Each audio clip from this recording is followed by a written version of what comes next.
DNA daily news analysis. తెలంగాణలో ఉద్యోగ సంఘాలు మళ్లీ ఉద్యమ బాట పట్టాయి. పీఆర్సీ అమలు, పెండింగ్ డీఏల రిలీజ్ సహా కీలక అంశాలపై సర్కార్కు డెడ్ లైన్ విధించింది ఉద్యోగ జేఏసీ. ఏప్రిల్ 17 నుంచి విడతల వారీగా నిరసనలకు పిలుపునిచ్చింది. మేలో భవిష్యత్తు కార్యాచరణ ప్రకటించనుంది. ఉద్యోగుల ఆందోళనలకు ప్రభుత్వం స్పందిస్తుందా? పీఆర్సీ ఇచ్చే స్థితిలో ప్రభుత్వం ఉందా? ఉద్యోగుల కార్యాచరణ ఎలా ఉండబోతోంది? తెలంగాణలో ఉద్యోగ సంఘాలు మళ్లీ ఉద్యమ బాట పట్టాయి. ఇదే అంశంపై ఇవాళ డిఎన్ఏలో మా ఎడిటర్ భరత్ డిస్కస్ చేద్దాం.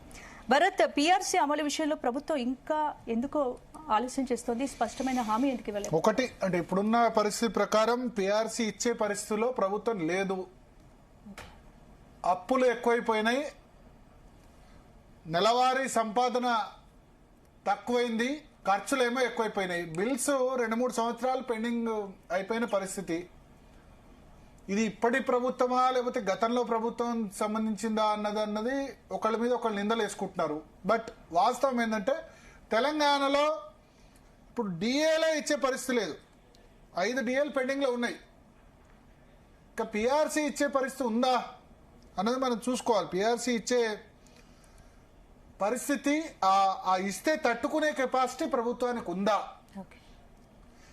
ఇప్పుడు పీఆర్సీ ఇవ్వాలంటే ఫ్రీ బీస్ బంద్ చేయాలి. ఫ్రీ బీస్ ప్రభుత్వాలు బంద్ చేయవు. ఎందుకంటే వాళ్ళు ఏమనుకుంటారంటే ఫ్రీ బీస్ ద్వారా, ఉచిత పథకాల ద్వారానే మాకు ఓట్లు వస్తాయని అనుకుంటారు. ఉద్యోగులేమో ఫ్రీ బీస్కు వ్యతిరేకంగా వాళ్ళు ఉద్యమించరు, ఉచితాలకు వ్యతిరేకంగా. ఎందుకంటే ఉద్యమిస్తే కనుక మళ్ళీ ప్రజలు మమ్మల్ని ఆల్రెడీ ఉద్యోగులు అంటే సమాజంలో కోపం ఉంది. ఇక్కడ ఫ్రీ బీస్ రానిది ఎవరికి? ఉద్యోగులకే కదా. కాంట్రాక్ట్ ఉద్యోగం అయినా, అవుట్సోర్సింగ్ ఉద్యోగం అయినా రేషన్ కార్డు కూడా ఎలిజిబిలిటీ లేదు. ఇన్కమ్ సర్టిఫికెట్ కూడా 1,50,000-2 లక్షల లోపు ఉండాలి తెల్ల రేషన్ కార్డు రావాలంటే.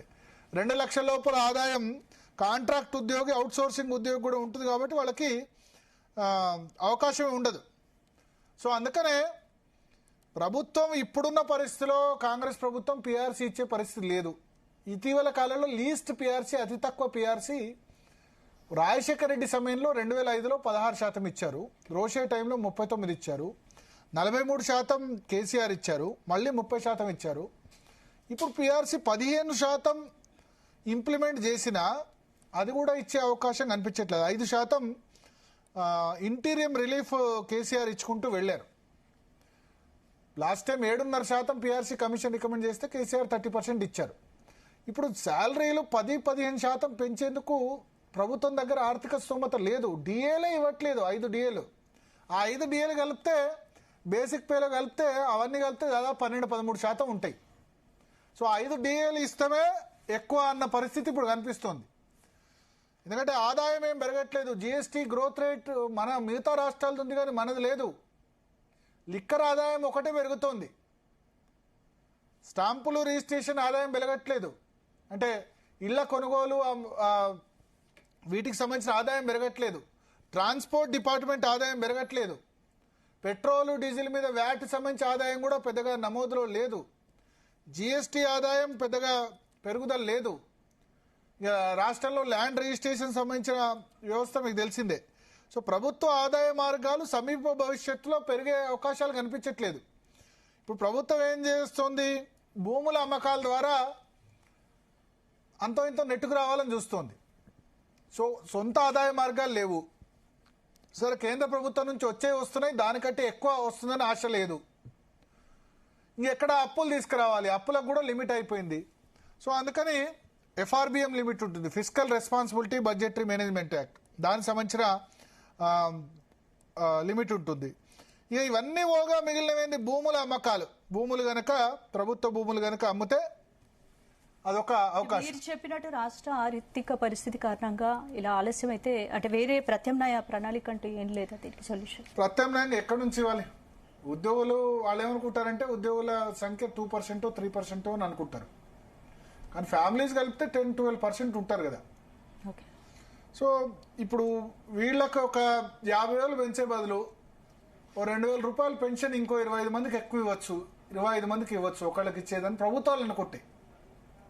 50,000 ఒక ఉద్యోగి జీతం పెంచే బదులు 2,000 చొప్పున 25 మందికి ఎక్స్ట్రా పెన్షన్ ఇవ్వచ్చు కదా. అప్పుడు 25 ఓట్లు మనకు పడతాయి కదా. ప్రభుత్వాలన్న ఆలోచన కూడా ఓట్లు మనకు ఎట్లా వస్తాయన్న ఆలోచనే, అంతేనా కదా. లేకపోతే ఇంకేదైనా స్కీమ్ ఇవ్వచ్చు కదా అని అనుకుంటాయి. ఎక్కువ మందిని సాటిస్ఫై చేయాలి, తక్కువ సంఖ్యలో ఉన్న ఉద్యోగులకు ఎక్కువ జీతాలు పెన్షన్లు వీటికి ఖర్చు కావద్దు. ఇవి ప్రభుత్వాలకు సంబంధించిన ఆలోచన. అధికారంలోకి రాకముందు ఒక ఆలోచన ఉంటుంది, అధికారంలోకి వచ్చిన తర్వాత ఒక ఆలోచన ఉంటుంది. ఇప్పుడు ఈ ప్రభుత్వం మీద అడిషనల్గా ఏం బర్డెన్ పడ్డదంటే రిటైర్డ్ ఉద్యోగులకు సంబంధించిన బెనిఫిట్స్ కూడా బర్డెన్ పడింది.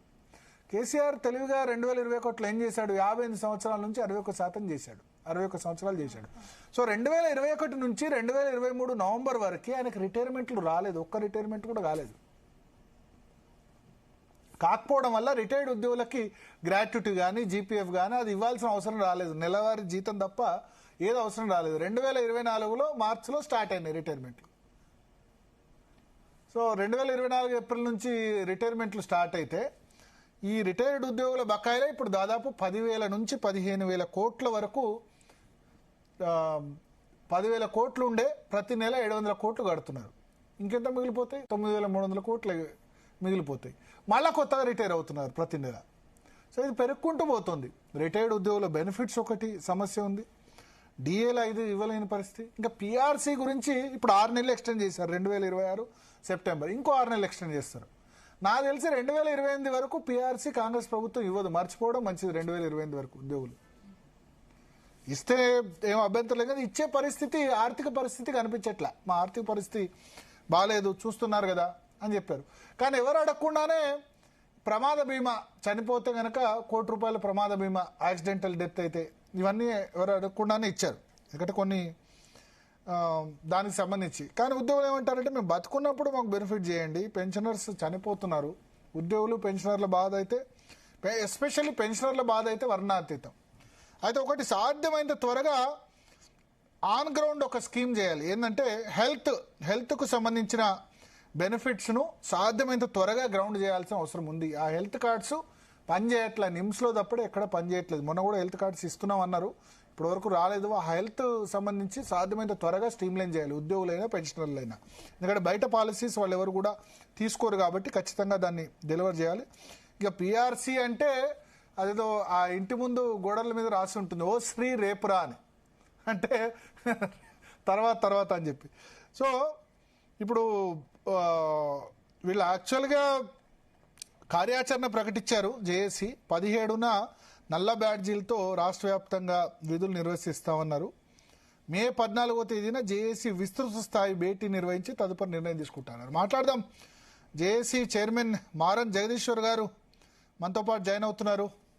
సెక్రటరీ జనరల్ ఏలూరు శ్రీనివాసరావు గారు కూడా మనతో పాటు జాయిన్ అవుతారు. అట్లాగే కృష్ణమూర్తి గారు పెన్షనర్స్ అసోసియేషన్, శ్రీపాల్ రెడ్డి గారు ఎమ్మెల్సీ, వీళ్ళందరూ కూడా జాయిన్ అవుతున్నారు. ముందుగా జగదీశ్వర్ గారు నమస్తే. భరత్ గారు చెప్పండి. నమస్తే. ఏంది నిన్నటి కార్యాచరణకు సంబంధించి?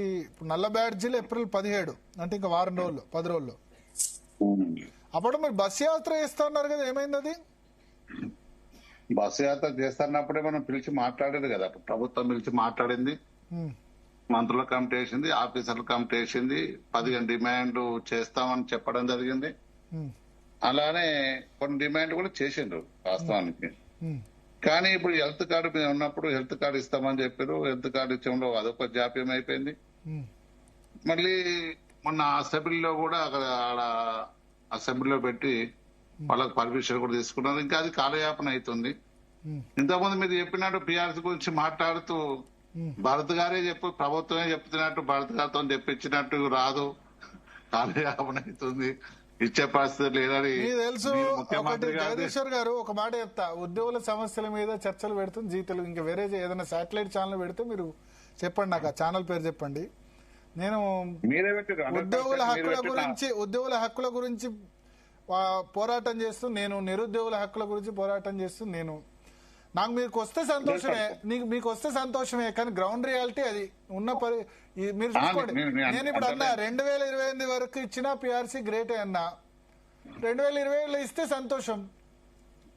మేము అనడం కాదు, కానీ మీరు ఆర్థిక పరిస్థితి గురించి చెప్పారు వాస్తవమే. కానీ కొత్తగా రాష్ట్రానికి ఆర్థికంగా అడిషనల్ గా వచ్చే డబ్బులు ఏమి నాకు కనబడట్లేదు సమీప భవిష్యత్తులో. అడిషనల్ గా లేకున్నా కొన్ని పథకాలను ఆల్రెడీ ఇంట్రొడ్యూస్ చేస్తున్నారు. ఆల్రెడీ ఇప్పుడు ఇంకా కొత్త పథకాలు ఇవ్వాలి, మహాలక్ష్మి ఇవ్వాలా, పెన్షన్ 4,000 చేయాలా, మహాలక్ష్మి ఇవ్వాలా. ఏమనుకుంటాడు, ఇప్పుడు 2,000 పెన్షన్ ఇస్తున్నాం, ఉద్యోగికి ఒకటేసారి 50,000 జీతం బదులు ఇంకో 2,000 పెన్షన్ చేస్తే 4,000 వస్తే నాకు ఇంకో 25 ఓట్లు వస్తాయని అనుకుంటాడు. ఎట్లా గట్ల ఓట్లు వస్తాయి అంటే చాలా మంది ఇస్తా అంటారు, ఆల్రెడీ ఫ్రీ ఇస్తా అంటారు. అటువంటి పరిస్థితి ఇస్తారు లేదు. కాదు, కాకపోతే ఇప్పుడు మా ఉద్యోగుల పరిస్థితి ఎట్లయిందంటే మాకు కూడా ఫ్రీ బీస్ లేక ఉచిత పథకాలు ఏమని అందరు అనుకుంటారు. మేము పని చేస్తే మాకు వచ్చే జీతం పిఆర్స్ అనేది మ్యాండేట్ 5 సంవత్సరాలకు ఒకసారి రివ్యూ చేసేసి అవును. కరువు బచ్చాలను కలుపుకొని ఇచ్చే పరిస్థితి. మీరు ఇంతకుముందు చెప్తారు 5 DL అంటారు. 5 DL మాకు అవసరం లేదు, పిఆర్స్ ఇంప్లిమెంట్ చేయండి. 5 DL కలిపితే ఎంత? 5 DL కలిపితే ఎంత వస్తుంది? 12-13% మీకు 13% వస్తుంది. Basic లో 30 basic లో చేస్తే పిఆర్స్ ఇంప్లిమెంట్ చేస్తే ఆ డిఎల్ కూడా అందులో కలుస్తాయి. అది మళ్ళీ కొత్తగా మా డిమాండ్ కాదు, మాకు ఆల్రెడీ మాకు పిఆర్సీ ఇంప్లిమెంట్ చేయమని మా డిమాండ్. మరి హెల్త్ కార్డ్ అయితే ఈ నెల వస్తుందా ఆ నెల వస్తుందా అని మనం చూసుకుంటున్నాం. మా ఉద్యోగులు చాలా ఇబ్బందికరమైన పరిస్థితుల్లో ఉన్నారు. మా రిటైర్డ్ ఉద్యోగులు అయితే వాళ్ళ పరిస్థితి వర్ణనాతీతం. మన జేఏసీ విశ్వ సమావేశం పెట్టినప్పుడు అందరూ ఒకటే మాట, అన్నా మీరు ముందుకెళ్ళండి, ప్రభుత్వానికి ఒక నిరసన తెలియజేయండి, నిరసన తెలియజేయకపోతే మనకి ఇవ్వరు, మీరు ఎన్ని రోజులు వెయిట్ చేస్తారు అని చెప్పిన సందర్భంలో మాకు కూడా ఇబ్బందికరమైన పరిస్థితిలో అన్ని జిల్లాల జేఏసీ చైర్మన్లైనా మా జేఏసీలో ఉన్న ప్రతి నాయకులు మాట్లాడినప్పుడు మేము కూడా గతంలో ముఖ్యమంత్రి గారు 4 సార్లు కలిసినప్పుడు కొంచెం వెసులుబాటు ఇవ్వండి, వెసులుబాటు ఇస్తా అని చెప్పిన ఇప్పటికీ దాదాపు ఇంకో 4 నెలలు అయితే మళ్ళీ ఒక 3 సంవత్సరాలు అవుతుంది. 2 సంవత్సరాలు అయితే మళ్ళీ ఇంకో పిఆర్సీ కూడా టైం వస్తుంది. అంటే 3 సంవత్సరాల దగ్గర అయినప్పుడు ఇదివరకు ఈ చరిత్రలో మా ఉద్యోగ చరిత్రలోనే ఇంత లేట్ అయిన పిఆర్సీ ఎప్పుడు లేదు. మరి ప్రభుత్వాన్ని కోరుతున్నది మ్యాండేటరీ, మీరు ఎంత ఇస్తారా ఏమి ఇస్తారా మనం కూర్చొని మాట్లాడండి. ఇయ్యలేని పరిస్థితి ఎందుకు అనుకుంటాం? అది మ్యాండేటరీ కదా ఇవ్వడం, ఉద్యోగులకు ఇవ్వడం. ఇలా కోర్టుకు చెప్తే గానీ ఇలా పైసలు ఇచ్చలేని పరిస్థితి. మరి కోర్టు చెప్పినప్పుడు ఎట్లా ఇచ్చారు? మరి ఇలా చాలా మంది ఉద్యోగులు కోర్టుకోలేని పరిస్థితి, వాళ్ళ ఆర్థికంగా లేని పరిస్థితి.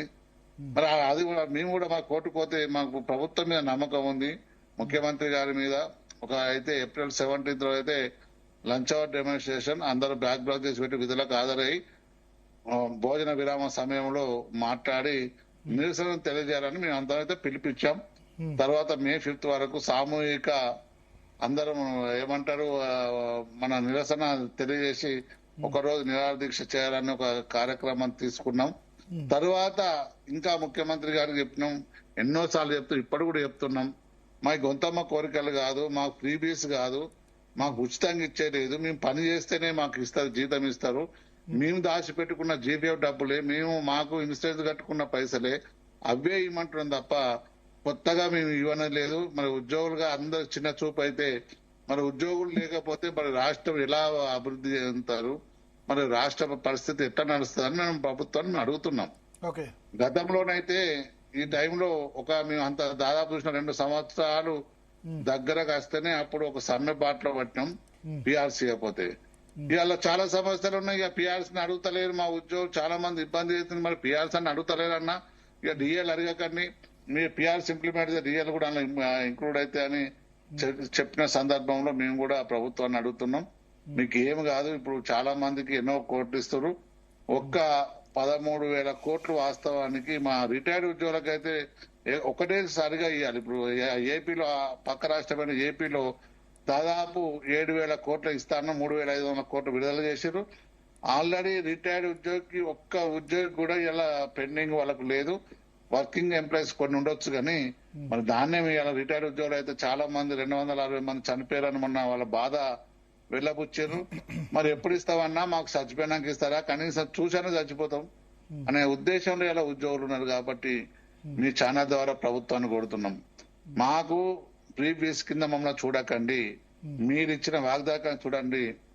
ఇప్పుడు గతంలో అంటుండే ఎద్దేసిన వ్యవసాయం రైతేసిన రాజ్యం, ఎద్దేసిన వ్యవసాయం రైతేసిన రాజ్యం సుభిక్షంగా ఉండాలన్నట్టు ఇలా ఉద్యోగులు వేస్తే కూడా రాష్ట్రం బాగుండదు.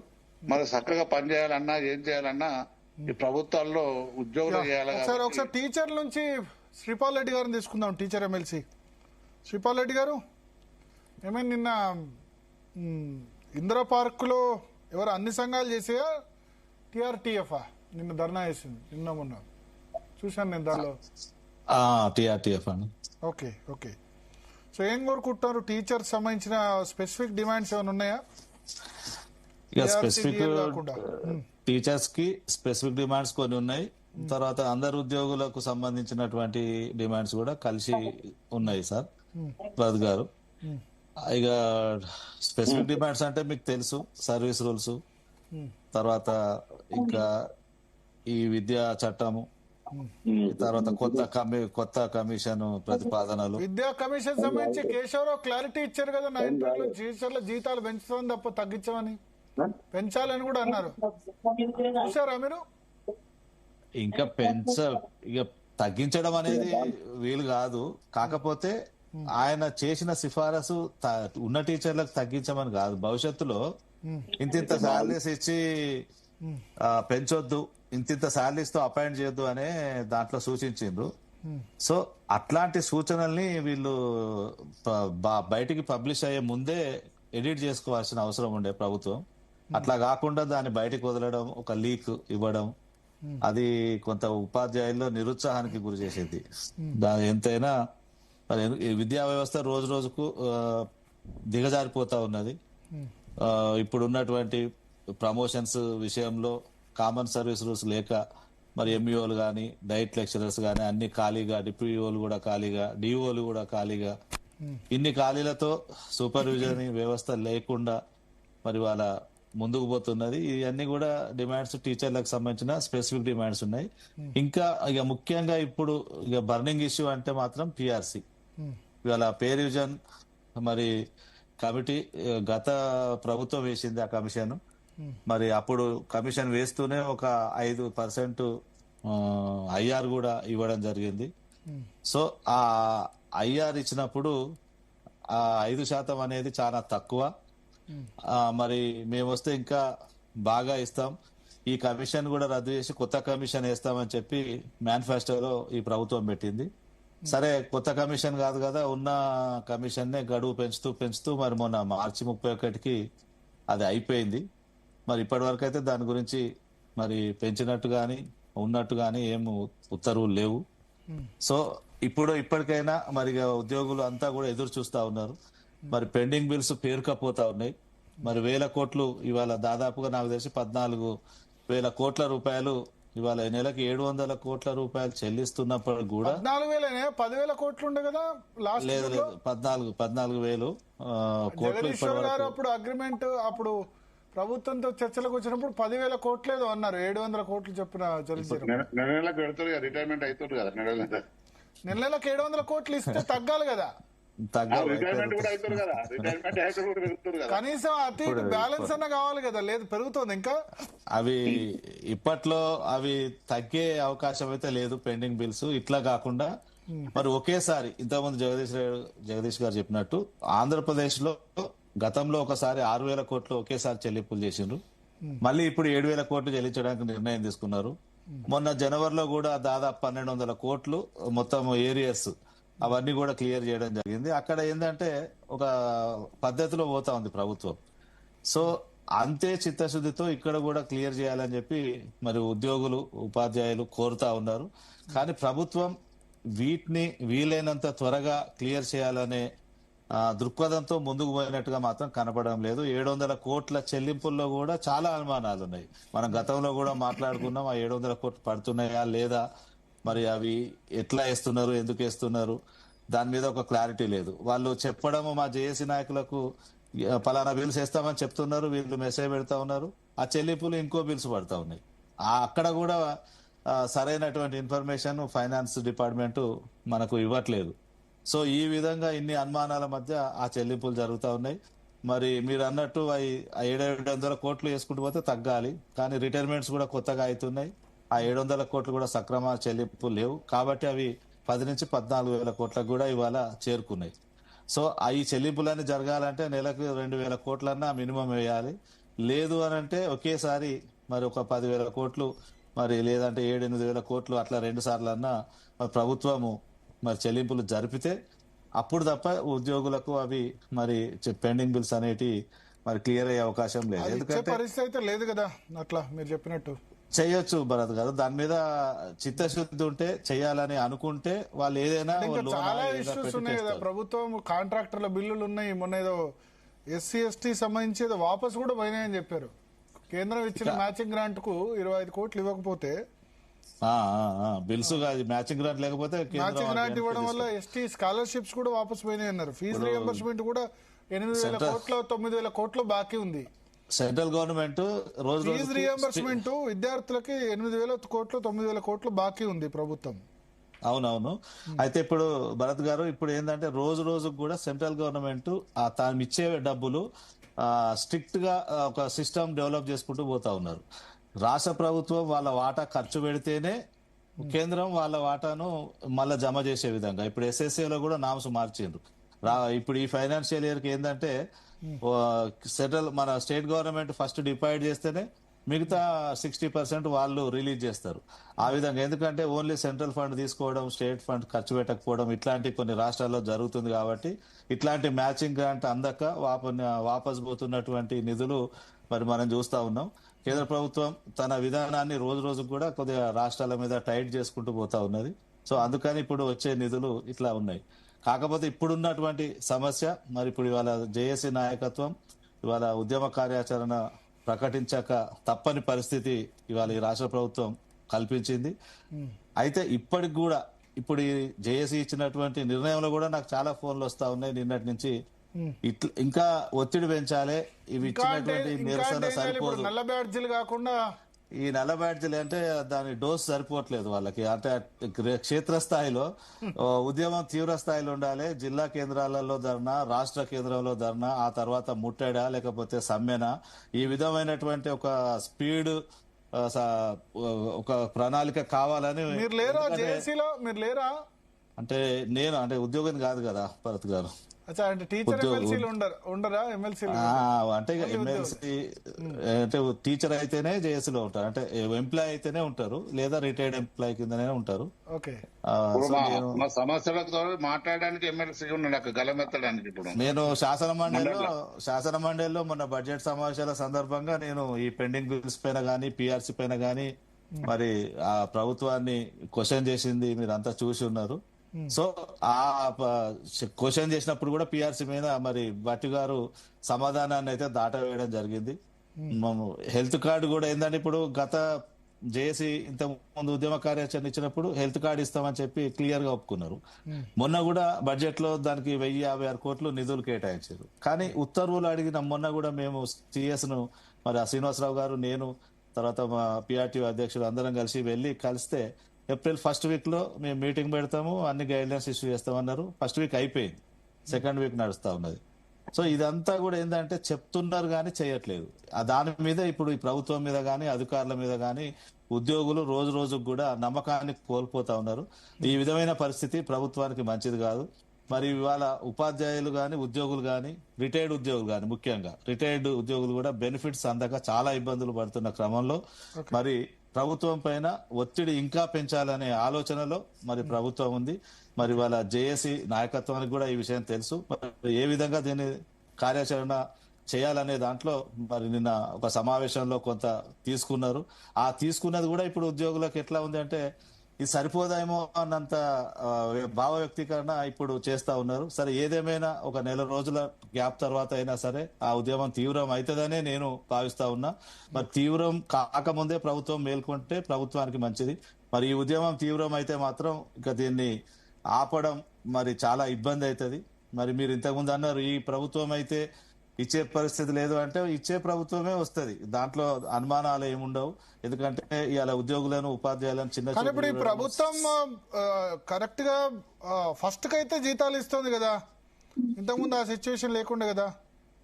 ఫస్ట్ కు జీతాలు ఇస్తుంది భరత్ గారు. ఆ విషయంలో 100% ఈ గవర్నమెంట్ సక్సెస్, దాంట్లో డౌట్ లేదు. ఎందుకంటే ఇంతకుముందు ప్రభుత్వము ఒక 10-12 తారీఖుల వరకు ఇచ్చేది, ఇప్పుడు వీళ్ళు మాత్రం ఒకే ఫస్ట్ తారీఖునే ఇస్తా ఉన్నారు. కాకపోతే ఏంటంటే ఇంకా పెండింగ్ ఏంటంటే ఇప్పుడు పిఆర్సీని మరీ ఎక్కువ పెంచేసారు, ఆ గ్యాప్ ఎక్కువ తీసుకున్నారు. ఎందుకంటే మేము రాగానే 6 months క్లియర్ చేస్తామని చెప్తే ఉద్యోగులంతా నమ్మిండ్రు. ఇవాళ మీరు ఓటింగ్ లో కూడా ఆ రిజల్ట్ కనపడ్డది.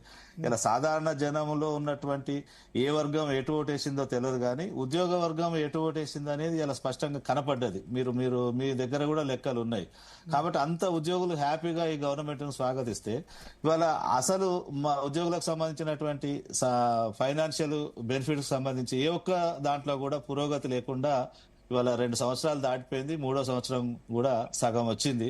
ఇప్పటికి కూడా ఉద్యోగులు సంతృప్తికరంగా లేరు అంటే అది ప్రభుత్వానికి అయితే మంచిది కాదని చెప్పి మేము తెలియజేస్తాం. ఒకసారి ఏలూరు శ్రీనివాసరావు గారు, ఏంది గెజిటెడ్ ఉద్యోగులకు సంబంధించి ఏమైనా ప్రత్యేకంగా సమస్యలు ఉన్నాయా ఓవరాల్ గా?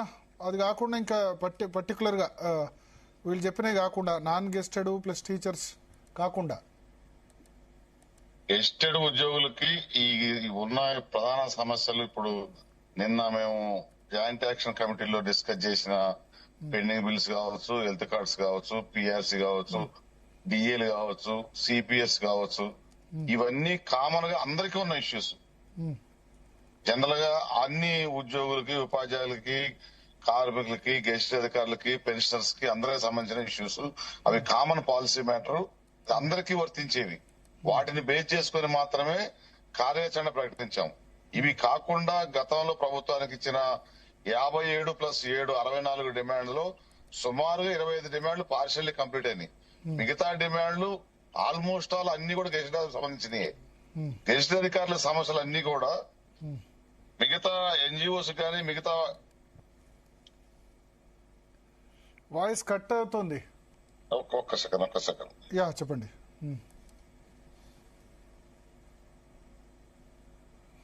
అంతలో ఒకసారి మిగతా సంఘాలకు వచ్చినప్పటికీ మాది డిఫరెంట్ గా ఉంటుంది. గెజిటెడ్ అధికారులకు సంబంధించిన సమస్యలు మిగతా వాళ్ళ ఏదైనా జిల్లా లెవెల్లో మా గెజిటెడ్ అధికారుల లెవెల్లో పూర్తయి కొన్ని ఉంటాయి సమస్యలు. తప్పితే అడిషనల్ కలెక్టరు ఏమన్నా సెంట్రల్ క్యాడర్ ఉన్న వాళ్ళు కానీ లేదు ఆ పైన ఉన్న హెచ్ఓడి వరకు ఉంటుంది. మా సమస్యలు ప్రతిదీ కూడా సెక్రటరియట్ లెవెల్లోనే 70% ఉంటాయి. అవి కాకుండా రిమైనింగ్ అన్ని హెచ్ఓడిలో ఉంటాయి. మాది నిరంతరం ట్రాన్స్ఫర్లు ఎఫెక్ట్ తో ఉంటాయి. 2 years కోసం ట్రాన్స్ఫర్. ఈసారి కూడా మేము అడిగాము, జనరల్ ట్రాన్స్ఫర్ అడిగాము. జనరల్ ట్రాన్స్ఫర్ కూడా నాకు తెలిసి ఆల్మోస్ట్ అప్రూవ్ అయినట్టు తెలిసింది. అది ఓన్లీ సెన్సెస్ లో ఉన్న ఎంపీడీఓలు, ఎంఆర్ఓలు తప్ప మిగతా అందరినీ కూడా కన్సిడర్ చేసినట్టుగా ఈ రోజు ఈవినింగ్ తెలిసింది. ఇట్లా ఆ సమస్యలతో పాటు రిటైర్ అయిన వాళ్ళలో ఎక్కువ మంది గెజిటెడ్ అధికారులే ఉంటారు. జనరల్ గా టీచర్స్ లోంచి అయినా హెచ్ఎం కావటం, జేఈలు కావటం, అడ్మినిస్ట్రేటివ్ ఆఫీసర్ కావటం, లేకపోతే ఎన్జిఓస్ గెజిటెడ్ కావడం, రిటైర్ అయిన నాటికి ఎక్కువ శాతం గెజిటెడ్ గా రిటైర్ అవుతారు. కాబట్టి రిటైర్డ్ అయిన పెన్షన్స్ అమౌంట్ సంబంధించి కూడా గెజిటెడ్ అధికారులకు ఎక్కువ ఉంటుంది. కాకుంటే ఇంకా ఇప్పుడు ఇందాక శ్రీపాలన చెప్పింది కానీ మా జగదీశ్ అని చెప్పినవి కొంత వాళ్ళు ఎట్లా కొద్దిగా ఓపెన్ గా మాట్లాడగలిగే అవకాశం ఉంటుంది. కానీ గెజిటెడ్ అధికారుల సంఘంగా, గెజిటెడ్ అధికారులుగా మాకు కొన్ని పరిధులు, పరిమితులు, మేము అన్ని పేపర్ మీద ఉంటాం. మమ్మల్ని కొద్దిగా అణిచివేసే అవకాశం ఎక్కువ ఉంటుంది. కాబట్టి కొంచెం ఆచితూచి మాట్లాడతాం తప్ప కార్యాచరణలో ఎటువంటి వెనకబడే అవకాశం లేదు. మేము వీటిల్లో వచ్చే వరకు కూడా నేను నిన్న తీసుకున్న కార్యాచరణ కూడా ఇందాక శ్రీపాలన అన్నాడు చాలా తక్కువేమని. కానీ ఆరంభ సూరత్వం కాదు. దీన్ని వన్స్ జేఏసీ చైర్మన్ మొదలు పెడితే ఫ్లైట్ లేపుతాడు. నాన్ గెస్టెడ్ మధ్య సమస్యలు సెట్ అయినట్టేనా? నాన్ గెస్టెడ్ మధ్య సమస్య సెట్ అయినట్టేనా? మొన్న ఏదో రేవంత్ రెడ్డి ప్రమాద బీమాకు విలువనందుకు జగదీశ్వర్ రెడ్డి గారు అలిగినట్టున్నారు. దాని కలగలేదండి, దాని కలగలేదు. బయటకు వస్తాము నాన్ గెస్టెడ్ వేరే, మేము కూడా గెస్టెడ్ సంఘం పెడతామని ఏదో వార్తలు వచ్చాయి. అంత ఇద్దరు ప్రజలు సెట్ అయినట్టేనా?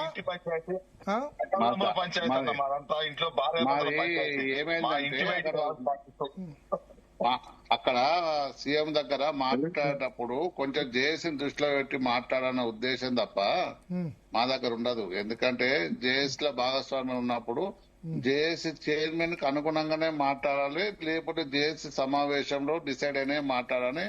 చిన్న ఉంటాయి, ఉండయా కుటుంబం అనకాల చిన్న ఉంటాయా, కుటుంబంలో సమస్యలు ఉంటాయి, అవి కూడా ఉంటాయి. అదే దాన్ని మీరే భూతత్వం, చాలా మంది భూతత్వం పెట్టి చూసింది కానీ ఏం లేదు. భూతత్వంగా మీరే అన్నారు కదా, మమ్మల్ని టీఎన్జీఓల్ని కేర్ చేయలేదు, మీరే స్టేట్మెంట్ ఇచ్చారు మాకు చెప్పకుండా ఎట్లా చేస్తారని.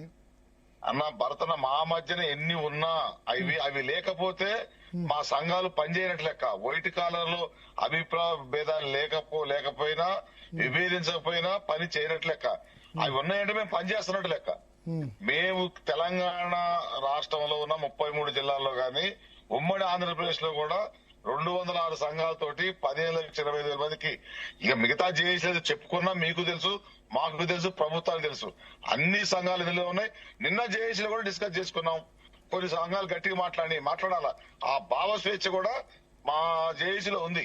మేము కొట్లాడుకుంటాం, కూర్చుంటాం, పరిశీలించుకుంటాం, ప్రభుత్వంతో కూడా చర్చిస్తాం, అవసరమైతే ఉద్యమానికి కూడా పోతాం. ఓకే యా మనతో పాటు పెన్షనర్స్ నుంచి కృష్ణమూర్తి గారు ఉన్నారు. కృష్ణమూర్తి గారు సార్ మీరు మ్యూట్ లో ఉంది సార్. మాట్లాడుతూ ఉండండి, మీరు మాట్లాడుతూ ట్రై చేయండి, మాట్లాడుతూ ఉండండి కృష్ణమూర్తి గారు. హలో కృష్ణమూర్తి గారు, సో పెన్షనర్ సంబంధించి 10,000 కోట్ల బకాయిలు లాస్ట్ జూన్ లో ఉండే, ఇప్పుడు 700 కోట్ల చొప్పున రిలీజ్ చేస్తూ వచ్చారు. అయినా బకాయిలు పెరుగుతున్నాయా తగ్గుతున్నాయా అట్లే ఉన్నాయా మీ లెక్క ప్రకారం? ఏదంతనే సార్, వచ్చేవాళ్ళు వస్తున్నారు, పోయేవాళ్ళు పోతున్నారు. కానీ ఇప్పుడు ఇక్కడ సందర్భం ఏంటంటే డబ్బులు విడుదల అవుతున్నాయి. డబ్బులు విడుదల అవుతున్నాయి కానీ అసలు వాళ్ళకి రావడంలే. 24 రిటైర్ అయిన వాళ్ళకి ఎవరికి రాలేదు. 24, 25, 26 అట్లా వరుసగా వస్తే బాగుండేది. అట్లా రాకుండా ఉండడం అనేది చాలా ఇబ్బందులు కలుగుతున్నాయి. 23 వాళ్ళకి ఏరియర్స్ పేరుతోటి, పెండింగ్ బిల్స్ పేరుతోటి వాళ్ళకి ఇస్తున్నారు. కానీ మిగతా వాళ్ళకి రాకపోవడం వల్ల చాలా నష్టం జరుగుతున్నది ప్రధానంగా మనం గమనించాల్సిన అవసరం ఉంది. అదే కాకుండా ప్రభుత్వం ఇవాళ హెల్త్ కార్డ్స్ ఇస్తామని చెప్పింది. మా అక్కడ బడ్జెట్ సెషన్ లో ఉన్నప్పుడే దాన్ని ఇనాగరేషన్ చేస్తామని చెప్పారు. దానికోసం ఎదురు చూస్తున్న వాళ్ళు చాలా మంది. ఇవాళ కింది జనం అయితే ప్రతి వాళ్ళు అదే అడుగుతున్నారు. ఇవాళ అయితే వచ్చినట్టే మనం ఫీల్ అయినటువంటి మనకు ఇవాళ అది రాకపోవడం వల్ల చాలా నష్టం కలుగుతున్నది అనేది ప్రధానంగా గమనించాల్సిన అవసరం ఉంది.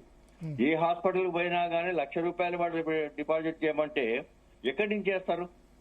అందుకోసం అలాంటి స్థితి వాళ్ళ కొనసాగుతుంది. అందువల్ల తప్పనిసరిగా హెల్త్ కార్డు విషయంలో మాత్రం చాలా జాగ్రత్త తీసుకుని వెంటనే విడుదల చేయడం అనేది ప్రధానమైంది. అది లాంచింగ్ చేస్తామని అనుకున్నాం మేము, కానీ లాంచింగ్ కూడా జరగలేదు. అది చాలా నష్టం జరిగేటువంటి అవకాశం ఎక్కువ ఉందనేది స్పష్టం. ఇంకోటి ఏమిటంటే ఇవాళ ఏరియాస్ మనకు సంబంధించి 24 తర్వాత రిటైర్ వాళ్ళ సమస్య సంబంధించింది చాలా మంది ఇప్పటికే 68 మంది లెక్క చనిపోయినట్టు కనబడుతుంది. ఇప్పుడు వాళ్ళు ఏమని ఫీల్ అవుతున్నారంటే ఇప్పుడు 68 మంది చనిపోయిన వాళ్ళు మేము కూడా చనిపోతేనే ₹1,00,00,000 వస్తాయి అనే దగ్గరికి చివరికి వచ్చే వరకు, అంటే బతికుండగా వచ్చే పరిస్థితి కనపడటం లేదు. అందుకోసం చనిపోతారన్నా ₹1,00,00,000 ఇస్తారు కదా వాడు. అందుకోసం అలాంటి స్థితి ఇవాళ ఏర్పడుతున్నది మనకు కనపడుతుంది. అందుకోసం తప్పనిసరిగా దానికోసం పోరాటం చేయాల్సిన అవసరం ఉంది. పోరాటం చేయకుండా వచ్చే పరిస్థితి కనపడటం లేదు. ఇప్పుడు జేఏసీ నాయకత్వం కూడా తాచి తూచి పనిచేస్తున్నది. మీరున్నారా జేఏసీలో? మీరు కూడా ఉంటారా? ఎంప్లాయీ జేఏసీ మళ్ళీ పెన్షనర్ జేఏసీ వేరా? పెన్షనర్ జేఏసీ ఏం లేదు సార్. పెన్షన్ చేసి మేము ఈ జేఏసీలోనే ఉన్నాం, ఈ జేఏసీతోనే పోరాడుతున్నాం. ఈ 206 సంఘాల్లో మేము కూడా ఒక సంఘం. అందుకోసం మేము పోరాడుతున్నాం అంతే తప్ప వేరే ఏం లేదు దీంట్లో. ఏ పెన్షనర్స్ అయినా కానీ పెన్షన్ బెనిఫిట్ అన్నప్పుడు నువ్వు ఏ జేఏసీలైనా ఉండు, ఎక్కడైనా ఉండు, కావాల్సింది అదే కదా. అందుకోసం ప్రధానంగా మనం అది చూడాల్సిన బాధ్యత మన మీద ఉంది. ఇప్పుడు ఏరిస్తూ వీళ్ళందరికీ డబ్బులు ఎక్కడున్నాయి అంటున్నారు. పోయిన గత ప్రభుత్వం కూడా ఇచ్చింది. ఇప్పుడు ఇచ్చింది 15వ తారీఖు ఇచ్చింది కదా. ఈయనకి మొదటి తారీఖు ఇస్తారు అంతే తేడా, కానీ వేరే తేడా ఉంది. అదొకటి. రెండో విషయం ఏంటంటే పొలిటికల్ డెసిషన్ తీసుకున్నప్పుడు మాత్రమే ఈ సమస్యల పరిష్కారం అయితే లేవుటే కావు. ఎందుకు కావంటే 1వ తారీఖు నాడు ఇవ్వాలి కంపల్సరీ అని అనుకుని ఇస్తున్నారు కదా. అట్లాగే మరి మాకు కూడా ఇవ్వాల్సినటువంటి మావే కదా డబ్బులు. మా ఇప్పుడు పిఎఫ్ జీపీఎఫ్ సంబంధించిన డబ్బులు మావే కదా, మేము దాచుకునే కదా. కమిటేషన్ మేము అమ్ముకుంటే వచ్చేయే కదా. గ్రాట్యుటీ మాకు వచ్చి రావాల్సిందే కదా.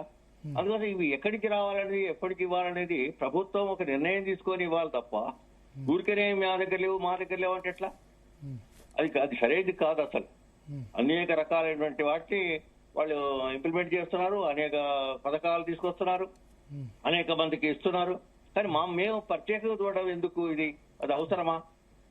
ప్రభుత్వ ఉద్యోగులను కానీ లేకపోతే పెన్షనర్స్ కానీ మిగతా వీళ్ళెవరు పరాయి వాళ్ళలాగా చూస్తారు తప్ప తన వాళ్ళలాగా చూడటం లేదని మాకు ఉన్నటువంటి బాధ. వేరే బాధ ఏం లేదు ఇట్లా. అందుకే అలాంటివన్నీ ప్రతి వారికి చూడాల్సిన అవసరం. అందుకోసం తప్పనిసరిగా ఇది పొలిటికల్ డెసిషన్ తీసుకుంటే తప్ప ఈ సమస్య పరిష్కారం కాదు. ఇంకోటి ఏంటంటే వీళ్ళు మా వాళ్లే అనే భావన కలిగి ఉండాలి. మా వాళ్ళనే భావన లేకుండా వీళ్ళు ఎవరో పరాయి వాళ్ళు వీళ్ళకి ఉచితంగా ఇస్తున్నాం అనే ఫీలింగ్ లో ఉంటే అది సరైనది కాదు. నాకు పెన్షనర్స్ కు పరిస్థితి చూస్తే బాధ అవుతుంది. ఎందుకంటే మీరు దాచుకునే డబ్బులు అవి ఇప్పుడు అంతా కామన్ పబ్లిక్ అర్థం కాదు. మీరు జీపీఎఫ్ అన్నది మీ జీతంలో కట్ అయిన డబ్బులు మీది మీకు ఇచ్చేందుకు 2 సంవత్సరాలు ఆలస్యం అవుతుంది కదా. ఇప్పుడు ఏదైనా బ్యాంకులో పెట్టుకుంటే ఏ నిమిషం అయితే ఆ నిమిషం డిపాజిట్ చేసుకోవచ్చు. జీపీఎఫ్ మీరు దాచుకున్న డబ్బులు మీరు ఇవ్వడానికి గ్రాట్యుటీ అనేది మా ప్రైవేట్ ఎంప్లాయీస్ కూడా గ్రాట్యుటీ 5 సంవత్సరాలు దాటితే ఇవ్వాల్సిందే. సో గ్రాట్యుటీ జీపీఎఫ్ కాకుండా మీకు అదనంగా వచ్చేది కమ్యూటేషన్ పెన్షన్ అంతేనా? లేదు సార్, అదనంగా ఇచ్చేది ఏం లేదు. మాది మాకు రావాల్సిందే తప్ప మరొకటి కాదు కదా. ఇప్పుడు ఇంతమంది చనిపోతున్నారు కదా, ఇంతమంది చనిపోతున్నా కానీ కనీసం కనికరం లేకపోతే ఎట్లా? మేము ఇప్పుడు 2.5 సంవత్సరాలు అయింది. 2.5 సంవత్సరాల నుంచి ఇవ్వాల్సి వస్తే ఇవాళ పోనీ ఇంకో సంవత్సరం అవుతుంది సార్, వీళ్ళు ఇస్తారా? గ్యారెంటీ ఏమన్నా ఉందా చెప్పండి నాకు. గ్యారెంటీ లేదు కదా. ఓకే, ఇప్పుడు పార్షియల్ గా రిలీజ్ చేస్తున్నట్టున్నారు కదా ఒక జీపీఎఫ్ కొంత గ్రాట్యుటీ సార్. ప్రభుత్వం మీద ఒకప్పుడు నమ్మకం ఉంది బాగా. ఆ నమ్మకాన్ని రోజు రోజుకు తగ్గిపోతుంది తప్ప అది నమ్మకం లేకుండా పోతున్నది. గత ప్రభుత్వానికి ఈ ప్రభుత్వానికి మాకేం తేడా కనపడటం లేదనిపిస్తుంది. అది మీరు కూడా ఆలోచించాలి కదా. ఇప్పుడు 700 కోట్లు నెలకు రిలీజ్ చేస్తున్నారు కదా, ఎన్ని కోట్లు రిలీజ్ చేస్తే బాగుంటుంది మీ ఉద్దేశంలో? కూడా సార్ ఇప్పుడు 23 కంటే ముందు వాళ్లకు ఏరియస్ పేరుతోటి ఆ పేరుతోటి ఈ పేరుతోటి వాళ్ళకి రావాల్సిన అమాల్మెంట్స్ ఉన్నాయని వాళ్ళకి ఇచ్చేస్తుంది. సరెండర్ లీవులు ఉన్నాయని, ఆ లీవులు ఉన్నాయని, ఈ లీవులు అని ఇస్తుంది. 23 ముందు వాళ్ళకి ఇస్తుంది. ఆ తర్వాత వాళ్ళకు ఇలానే రావాలి. ఇప్పుడు 24 రిటైర్ అయిన వాడికి రాదు. ఎవరో మంత్రులు ఇంతలో ఎవరో రికమెండేషన్ చేసే వాళ్ళకి వస్తున్నాయి. రకరకాల అలిగేషన్స్ తోటి వస్తున్నాయి, బయటకు వస్తున్నాయి. కానీ అసలు వాళ్ళకి రావడం లేదు. ఆ బాధ ఉన్నది కదా, దాన్ని ఎవరు చూడాలి?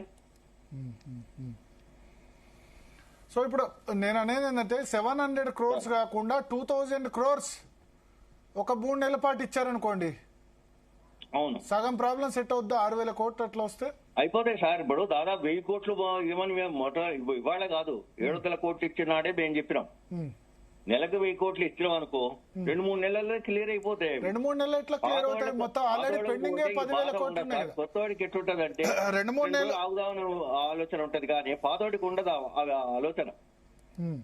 2-3 నెలల్లో ఎట్లా క్లియర్ అవుద్ది? 2-3 నెలల్లో ఎట్లా క్లియర్ అవుద్ది? కావు సార్ అవి. ఎందుకు కావంటే వీళ్ళు ఒకేసారి అమౌంట్ 10,000 కోట్లుగా ఉన్నది. ఆ 10,000 కోట్లు ఇచ్చేస్తే అయిపోద్ది కదా. ఇప్పుడు ఇన్ని అప్పులు తెస్తున్నారు, బోరెడు అప్పులు తెచ్చారు కదా. ఇప్పుడు 100 కోట్ల అప్పులు తెచ్చారు. మరి ఇది ఒక అప్పులాగా తీసుకొచ్చి ఇచ్చి అయిపోద్ది కదా. వీళ్ళందరినీ సంతోష పెట్టే అవకాశం వస్తుంది ఈ ప్రభుత్వానికి. పెన్షనర్స్ మన సలహా చెప్పాల్సిందే. మేము మా సలహా అయితే ఇన్ని అప్పులు చేస్తున్నప్పుడు ఇదొక అప్పు తీసుకొచ్చి వీళ్ళకి ఇచ్చింది అనుకోండి, ఇప్పుడు 1000 మందిని మనం కాపాడిన పేరు వస్తుంది కదా, లేకుంటే రాదు కదా. ఓకే, ఇప్పుడు ఒకటి హెల్త్ కార్డు మీకు అర్జెంట్ కావాల్సింది నాకైతే అనిపిస్తుంది. Health card compulsory. Health card అనేది తర్వాత వీళ్ళకి రావాల్సిన అమాల్మెంట్స్ ఏవైతే ఉన్నాయో అవి రావాల్సినవి. ఈ రెండోది. మూడోది పిఆర్సీ విషయంలో కూడా పోనీ పిఆర్సీకి ఇప్పుడు ఇన్ని రోజులు ఆగినాం కదా సార్, పోనీ మేము ఇంకెన్ని రోజులు ఆగిస్తారు అది చెప్పండి, డెడ్ లైన్ చెప్పండి. రాదు అంటే రాదంటే ఎట్లా కొట్టి ఇప్పుడు కొన్ని కోట్ల 1000 కోట్ల రూపాయలు పెట్టేసి అనేక పథకాలు తీసుకొస్తున్నారు. ఈ అనేక పథకాలు తీసుకొస్తున్నారు. మేము వ్యతిరేకం కాదు కదా, మేము కూడా ప్రజలమే కదా, మేము కూడా దాంట్లో భాగస్వాములే కదా, మేము కూడా ట్యాక్సీలు కడుతున్నాం కదా, మేము కూడా పన్నులు కడుతున్నాం కదా. మేము ప్రజలని ఎందుకు అనుకోవడం లేదు ఈ ప్రభుత్వం? Okay okay. So Damodar Reddy గారు జాయిన్ అయ్యారు పిఆర్టీ నుంచి. దామోదర్ రెడ్డి గారు. భరత్ గారు నమస్కారం అండి. నమస్కారం. సో జేఏసీ ఇప్పుడు నల్ల బ్యాడ్జీలు అంది, తర్వాత మే 14 తర్వాత మరొకసారి సమావేశం అన్నారు. సార్ సో ఏం చేయబోతున్నారు అంటే మీరు కూడా జేఏసీలో పార్ట్ ఆఫ్ ది 206 సంఘాల్లో మీరు కూడా కీలక సంఘం కదా PRTU. Thank you sir. Bharat గారికి నమస్కారం, పాల్గొంటున్నటువంటి ఎమ్మెల్సీ గారికి మరియు జేఏసీ నాయకత్వానికి నమస్కారాలు తెలియజేస్తూ, మరి ఒక మంచి అంశాన్ని ఈ రోజు జీ న్యూస్ తీసుకున్నందుకు మరి కృతజ్ఞతలు తెలియజేస్తూ, ప్రధానంగా భరత్ గారు ఈ రోజు మాట్లాడిన అంశాలు అప్పటి నుండి లైవ్ లో చూస్తా ఉన్నాం. మరి పిఆర్సీ ప్రభుత్వం ఇచ్చే అవకాశం ఉందా అని మీరు మాట్లాడడం కొంత మేము బాధపడ్డాం సార్. కానీ మీరు జెన్యున్ గా బయట డిస్కషన్స్ అనేది ఏం జరుగుతున్నాయో మాట్లాడడం జరిగింది. కానీ గత కేసీఆర్ గారి ఇచ్చే పరిస్థితి లేదు, ఆదాయం పెరగట్లేదు సార్. అఫ్ కోర్స్ అయితే ఈ పిఆర్సీ విషయానికి వచ్చినట్టయితే ఏ ప్రభుత్వమైనా అదే రకమైన ధోరణి వ్యవహరిస్తారు సార్.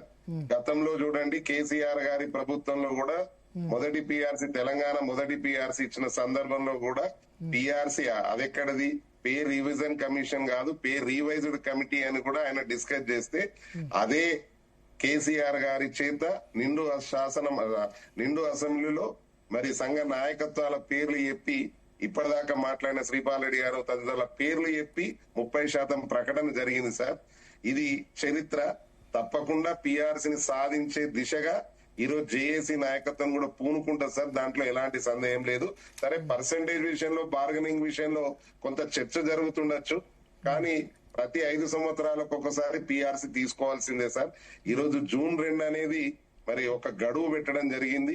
మరి తెలంగాణ రాష్ట్ర అవతరణ దినోత్సవం సందర్భంగా తప్పకుండా పిఆర్సీ ప్రకటన చేయాలని ఈరోజు జేఏసీ నాయకత్వం మరి దాని పేరు మీదుగా మరి ఈ రోజు కార్యాచరణ ప్రకటన చేయడం జరిగింది. అందుకే కింది స్థాయిలో ఒక 2 అంశాలను, ఒక 2 కార్యాచరణను ప్రధానంగా 34 మండలాలు కావచ్చు, 33 జిల్లా కేంద్రాలలో మొదటిగా నల్ల బ్యాడ్జీలు ధరించి మా నిరసనను లంచ్ సెషన్ లో డెమాన్స్ట్రేషన్ ప్రదర్శించి మరి అక్కడ ఉన్న ఎంఆర్ఓలకు, ఆర్డీఓలకు, జిల్లా కలెక్టర్లకు మొదటగా వినతి పత్రాలు ఇవ్వాలని మొదట మేము ఈ నిర్ణయం తీసుకోవడం జరిగింది. తదుపరి జిల్లా కేంద్రాలలో మే 5వ తేదీన మరి రాష్ట్ర వ్యాప్తంగా 33 జిల్లా కేంద్రాలలో మరి పెద్ద ఎత్తున సామూహిక నిరసన దీక్షలు కూడా చేపడుతున్నాం సార్. దానికి గల కారణం ఏంటంటే ప్రభుత్వానికి ఎందుకు ఈ నిర్ణయం తీసుకునేది అనేది కూడా మీరు అర్థం చేసుకోవాలి సార్. ప్రధానంగా 31/3/2026 వరకు ఈ పిఆర్సీ కమిషన్ గడువు ముగిసింది సార్. యాక్చువల్ ఇప్పటికే ఈ ప్రభుత్వం వచ్చి 3 సార్లు పెంచింది. ఎప్పుడైంది గడువు? 31/3/2026 వరకు. కాబట్టి ఈ రోజు సమావేశం తీసుకుని అది దాన్ని 6 నెలలు ఎక్స్టెన్షన్ చేశారు. బట్ పిఆర్సీ ఎప్పటి నుంచి మీకు చేయలేదు. అది పిఆర్సీ డ్యూ ఎప్పటి నుంచి ఉంది మీకు? డ్యూ అనేది యాక్చువల్లీ 1/7/2023 నుంచి మాకు రావాల్సింది. అంటే 23 అంటే ఎప్పుడు కూడా నోషనల్ కింద చూపించి లెక్క చూపించి నోషనల్ కింద చాలా నష్టపోతాం. సంవత్సరం 2 సంవత్సరాలు చేస్తారు కదా నోషనల్ ఇంక్రిమెంట్. దాని కింద అది 1/7/2023 నుండి అక్టోబర్ 2, 2023 వరకు నోషనల్ నష్టపోతాం సార్ మేము. కానీ అక్టోబర్ 2, 2023 నుండి పిఆర్సీ కమిషన్ వేసి 5% ఇంటీరియం రిలీఫ్ ఇచ్చింది. సో ఎప్పటి నుండి అయితే కమిషన్ వేసి ఇంటీరియం రిలీఫ్ పొందుతున్నామో దాని నుంచి మానిటర్ బెనిఫిట్ పొందాలి. సరే, ఇదంతా పక్కన పెడితే ప్రధానంగా ఖచ్చితంగా ఎంతో కొంత పెరగాలి. ఇప్పటికే పిఆర్సీ ఏర్పాటు చేసిన నుండి 10 సంవత్సరాల కాలాన్ని మేము నష్టపోయినాం సార్ నోషనల్ గా. కాబట్టి మేము కోరుకునేది 5 సంవత్సరాలకు ఒక పిఆర్సీ. కాబట్టి ఆ ఆలోచన మాకుంటది. గత ప్రభుత్వాలు కూడా ఇదే మాట చెప్పినాయి. చంద్రబాబు నాయుడు గారు కావచ్చు, ఎన్టీ రామారావు కావచ్చు, వైఎస్ఆర్ గారు కావచ్చు, మరి ఈ కేసీఆర్ గారు కావచ్చు, ఇప్పుడు రేవంత్ గారు కావచ్చు, తప్పకుండా వాళ్ళు ఎప్పుడు కూడా ఇది పెద్ద మొత్తంలో తీసుకునే నిర్ణయం కాబట్టి తొందరగా అంత వెంబడే ఈరోజు పిఆర్సీ ఇస్తామని ఆహ్వానం పక్కారు సార్. కానీ ఉద్యోగ ఉపాధ్యాయులు ఈ ప్రభుత్వానికి మొగ్గు చూపిండ్రు. ఈ ప్రభుత్వం అధికారంలోకి వచ్చిన తర్వాత 6 నెలల లోపల పిఆర్సీని ఇంప్లిమెంట్ చేస్తానని మేనిఫెస్టోలో పెట్టడం, ఇవన్నీ ఉద్యోగ ఉపాధ్యాయులు అందరూ గమనించారు. కాబట్టి మేము కూడా ఆర్థిక పరిస్థితి బాగాలేదు అని ముఖ్యమంత్రి గారు కానీ డిప్యూటీ సీఎం గారిని చెప్పడం చేత జేఏసీ నాయకత్వం ఇతర ఉద్యోగ ఉపాధ్యాయ సంఘాలు కూడా కొంత సమయాన్ని ఇవ్వడం జరిగింది. ఇప్పుడు 30 నెలలైంది సార్ పిఆర్సీ కమిషన్ వేసి 30 నెలలు పూర్తి చేసుకుంది. మరి ఇంత గడువు ఎప్పుడు కూడా ఈ చరిత్రలో లేదు సార్, ఇంత పెద్ద గడువు. కానీ 30 నెలలు అయింది కాబట్టి ఈ రోజు ఈ పిఆర్సీ అనేది తెర మీదకి వచ్చింది. ఇన్ని రోజులు బకాయిలు తీర్చాలంటే ఎంతసేపు సార్? బకాయిలు ప్రభుత్వం అనుకుంటే మీరు అన్నారు కదా నెలకు 2,000 కోట్లు ఇస్తే 4 నెలలు ఈ బకాయిలు తీరిపోతాయి సార్. కానీ వీటిని చూపించి దీన్ని తెర మీదకి తీసుకొస్తారు సార్. ఇదంతా మైండ్ గేమ్ ఆడుతా ఉంటారు. కాబట్టి మా ఆలోచన ఒకటే సార్, బకాయిలు వస్తాయి ఇలా కాకపోతే రేపు వస్తాయి, దానికి డిమాండ్ పెట్టినాం. నెలకు 700 కోట్లను రేపు 2,000 కోట్లకు పెంచుకుంటాం, ప్రభుత్వంతో మాట తీసుకుంటాం, ఏదైనా చేస్తాం. కానీ పిఆర్సీ అనేది ఉద్యోగ ఉపాధ్యాయులకు చాలా అవసరం సార్. ఇందాక మీరు అన్నారు అది నిత్యావసర వసతులు సార్. ఈరోజు ఈ ప్రభుత్వం 3,27,000 కోట్ల బడ్జెట్ పెట్టింది. దాంట్లో 50 నుండి 55,000 కోట్లు జీతాలకు కేటాయించింది. అంతెంత సార్? 1/6 almost all. మరి పెంచితే కొంత ఒక పర్సెంటేజ్ పెరుగుతుండొచ్చు. కానీ ఆదాయం ఉన్న రాష్ట్రంలో సంక్షేమ పథకాలు పెట్టడం వల్ల కొంత ఇబ్బందులు ఎదురవుతున్నాయి. సంక్షేమ పథకాలకు మేము ఎప్పుడు వ్యతిరేకం కాదు. అయినప్పటికీ పిఆర్సీ అనేది 5 సంవత్సరాలు గడిచి ఇప్పుడు 30 నెలలు అంటే 8 సంవత్సరాలకు వస్తుంది సార్. కాబట్టి ఆ ఉద్దేశంతో అడుగుతున్నాం.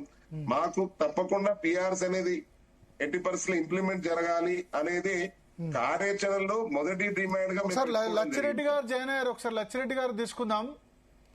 లచ్చిరెడ్డి గారు నమస్తే. భరత్ గారు నమస్తే, చెప్పండి సార్. మీ ఇప్పుడు టీజీఈ జేఏసీ అయితే ఒక నిర్ణయం తీసుకుంది, మీది వేరే జేఏసీ ఉన్నట్టుంది, కలిపేనా వేరే జేఏసీ? మేము కూడా జేఏసీలో ఒక నిర్ణయం తీసుకోబోతున్నాము. రేపు 10వ తారీఖు నాడు మీటింగ్ పెట్టినాము. ఎందుకంటే ఉద్యోగుల సమస్యలు అనేది అందరికీ ఏదైనా సమస్య వచ్చినప్పుడు అందరం కూడా ఒక తాటి మీద ఉండాల్సిన అవసరం అయితే ఉంటది. ఎందుకంటే ఇక్కడ మనం అందరం మాట్లాడుకునేది ఎంప్లాయీస్ కు సంబంధించిన విషయాలు. ఇక్కడ 3 విషయాలు ఉన్నాయి. మనం ఒకటి పిఆర్సీ గురించి, 2 డిఏల గురించి, 3 మిగతా ఏదైతే ఏరియర్స్ బిల్స్, పెన్షనర్స్ సంబంధించిన వాటి మీద. దాన్ని 3 రకాలు కూడా ఎంప్లాయీస్ కి సంబంధించింది. ఎప్పుడైతే గత ప్రభుత్వం నుంచి వస్తున్న ఏరియాస్ కావచ్చు, ఏమే గాని మనం ఒక ప్రణాళికగా ప్రభుత్వం వచ్చిన తర్వాత టైం కూడా ఆల్మోస్ట్ 2 సంవత్సరాల పైగా టైం కూడా ప్రభుత్వంకి ఇవ్వడం జరిగింది సఫిషియెంట్ గా. కానీ కొంత దృష్టి సారిస్తే దాని మీద ఎట్లా ప్లానింగ్ చేస్తాము ఎట్లా అనేది చాలా కమిటీలు వేసారు. కానీ ఎక్కడ కూడా ఏ కమిటీలు కూడా ఒక ప్రాపర్ గా వెళ్ళలేనట్టు కనిపించింది మనకి. గతంలో ఎంప్లాయీస్ మీద ఒక 3 కమిటీలు వేసినట్టు కనిపించింది. ఆ 3 కమిటీలు కూడా ఎక్కడ కూడా కన్క్లూజన్ లో ఏది కూడా పూర్తిగా ఒక నిర్ణయంకి రాలేదు. కానీ ఇప్పటికి కూడా ఇట్లానే ఇంకా పోతా ఉంటే దాదాపుకి ఇంకొక 24 నెలలు దాటితే ప్రభుత్వం కూడా కొంత ఇంకా వాళ్ళకి ఉండే పొలిటికల్ యాంగిల్లో ఇంకా ఇబ్బంది అయ్యే పరిస్థితికి ఉంటది. కాబట్టి ఏదైనా కూడా తొందరగా ఉద్యోగస్తుల పట్ల కూడా ఒక సానుకూలమైన నిర్ణయంతో పాటు బడ్జెట్ లో కూడా ఒక ప్రణాళిక వేసుకుంటే ఖచ్చితంగా అందరినీ సాటిస్ఫై చేయొచ్చు. ఎందుకంటే ఎప్పుడు వస్తా ఉంటే ఇక నెక్స్ట్ మళ్ళా గవర్నమెంట్ కోసం మళ్ళా నెక్స్ట్ కొత్త స్కీమ్లు వస్తూనే ఉంటాయి. కాబట్టి ఖచ్చితంగా దీనికి ఒక ప్లానింగ్ చేసుకోవాలి. బడ్జెట్ కూడా ఎట్లా తీసుకొచ్చుకోవాలి, ఏం ప్లాన్ చేసుకోవాలనేది మాలాంటి వాళ్ళతో చర్చలు జరిపి ఎలా చేస్తే బాగుంటుందని ఒక మంచి వాతావరణంలో చేయగలిగితే మేమిచ్చే సలహాలు కూడా మేము ఇస్తుంటాం. ఎందుకంటే బడిని పడకుండా ప్రభుత్వంలో మమ్మల్ని ఎట్లా బయటపడేయాలి, ఉద్యోగస్తుని ఎట్లా మంచిగా చూసుకోవాలి, చూస్తే ఎలా ఇంకా అదనపు ఆదాయాన్ని ఎట్లా పెంచగలం, పెంచితే ఎలా పెరుగుతుంది అనేది కూడా ఉద్యోగస్తుడు సాటిస్ఫాక్షన్ ఉంటే ఖచ్చితంగా ఆ రకంగా ప్రభుత్వానికి కూడా మంచి పేరు చేయడానికి అవకాశం ఉంటుంది. కాబట్టి అదే విధంగా బడ్జెట్ లో కూడా ఫైనాన్స్ కూడా పెంచడానికి అవకాశం ఉంటుంది. కాబట్టి అందరినీ ఒక ఏకం చేసేసి ఉద్యోగులు సాటిస్ఫై లేకుంటే పోతే బాగుంటుంది అనేది అనుకుంటున్నాం. ఉద్యోగులు సాటిస్ఫై లేకుంటే ఆదాయ మార్గాలు పెంచుతాము. కానీ ఎట్లా అంటే ఇప్పుడు మీరు గమనించండి. ఇప్పుడు ఫర్ ఎగ్జాంపుల్ ఒక ఎగ్జాంపుల్ తీసుకున్నాం. ఒక కంపెనీ బాగా డెవలప్ అవుతుంది, మంచిగా ఇంక్రిమెంట్లు ఇస్తున్నారు, మంచిగా బోనస్లు ఇస్తున్నారు, మంచిగా ఇస్తున్నారు అంటే 8 గంటలు చేసేవాడు 10 గంటలు చేస్తాడు. ఆదాయం ఎక్కడి నుంచి పెరుగుతుంది? ఆదాయం మనం ఇప్పుడు చాలా సందర్భాల్లో గౌరవ ముఖ్యమంత్రి వర్యులు కూడా అన్నది ఏంటంటే ఆదాయం పెరగడానికి మీరు ఆదాయం పెంచితేనే మాకు ఆదాయం వస్తుంది అనేదాకా వచ్చింది. అంటే ఆదాయం రావాలంటే కొత్త కొత్త స్కీములు, కొత్త కొత్త ఆలోచనలు, కొత్త కొత్త దానికి ప్లాన్లు ఉంటాయి. దాన్ని ఇంప్లిమెంటేషన్ చేసేది 5 రోజులు చేసేది 2 రోజులు చేసినాం అనుకోండి, బడ్జెట్ లో ప్లాన్ వేస్తుంది. ఫర్ ఎగ్జాంపుల్ ఇప్పుడు ఒక స్కీమ్ లో 1000 కోట్లు రావాలని బడ్జెట్ పెట్టుకున్నారు. 1000 కోట్లు రావాలన్నది 1 year లో కాకుండా 8 నెలల్లోనే వచ్చింది అనుకోండి, అంటే అచీవ్మెంట్ అనేది ముందుగా అవుతుంటది. ఇప్పుడు ఏమంటారు, మనం సహాయ నిరాకరణ చేసినాం అనుకోండి, అట్లా చేయడం అనేది రాక, అంటే సహాయ నిరాకరణ మీన్స్ మనసులో మనమే అభద్రకు వచ్చి మాకు సహకరించట్లేదు ప్రభుత్వం అనే దాకా వచ్చినాం అనుకోండి, అది ఏదైనా కూడా ఒక ఇండస్ట్రీలు కానీ ఏదైనా మనం నడపాలనుకున్నప్పుడు మనం ఉద్యోగస్తులుగా మనం నడిపితేనే ఏదైనా. వాళ్ళు కూడా చాలా సందర్భాలు చెప్పినారు, మారింది మేము ఓన్లీ కొంతమంది మాత్రమే, మిగతా వాళ్ళందరూ మీరే కదా అని. దాన్ని మనం కొంత సామరస్యంగా తీసుకొని వెళ్తే ఖచ్చితంగా ఉద్యోగస్తులు పెద్ద బడ్జెట్ ఏం కాదు. ఈ 3 లక్షలు ఇందాక మనం మిత్రులు చెప్పినట్టు 3 లక్షల బడ్జెట్ లో 50,000 అనేది ఎక్కడైనా మనం ఆల్మోస్ట్ వాళ్ళు ఇప్పుడు సెంట్రల్ గవర్నమెంట్ కానీ స్టేట్ గవర్నమెంట్ కానీ, సెంట్రల్ గవర్నమెంట్ ఎట్లా మెయింటైన్ చేస్తుంది, స్టేట్ గవర్నమెంట్ ఎట్లా మెయింటైన్ చేస్తున్నాయి అనే దానికి కూడా కొంచెం కంపారిజన్ చేసుకోవాలి. వాళ్ళ దగ్గర ఎంప్లాయీస్ అంతా రాకున్నా కూడా ఇక్కడ మనం ఇప్పుడు పిఆర్సీ అనేది 5 years దాటిపోయింది, ఇంకో 5 years సెకండ్ పిఆర్సీ కూడా దగ్గరకు వస్తుంది. దీనికి అసలు మనిషి మనం ఒక ప్లాన్ చేస్తే ఒకే దెబ్బకి అన్ని అయిపోతాయి, డిఏలు అయిపోతాయి, పిఆర్సీ అయిపోతుంది. పిఆర్సీ కనుక చేసుకోగలిగితే అన్ని కూడా అందులోనే క్లోజ్ అయిపోతాయి. అది భరత్ గారు మా ఆలోచన ఉంది. పిఆర్సీ ఇచ్చే పరిస్థితి ఉందా? ఇచ్చే పరిస్థితి అనేది కాదు, ఎప్పటికైనా ఇవ్వాల్సిందే. ఎప్పటికైనా అంటే ఇస్తారు, 2025లో ఇస్తారు. ఎప్పటికైనా అది భారమే. ఎప్పటికైనా అంటే 2025లో ఇస్తారు, ఇబ్బంది లేదు, ఎలక్షన్ ముందు ఇవ్వచ్చు.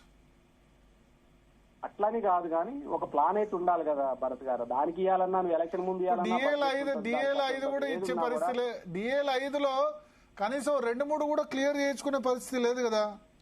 ప్రతిసారి కోసం యుద్ధం చేయాల్సి ఆటోమేటిక్ గా బిఏలు ఎట్లాగ వస్తాయి కదా పిఆర్సీ ఇస్తే. జగదీశ్వర్ గారు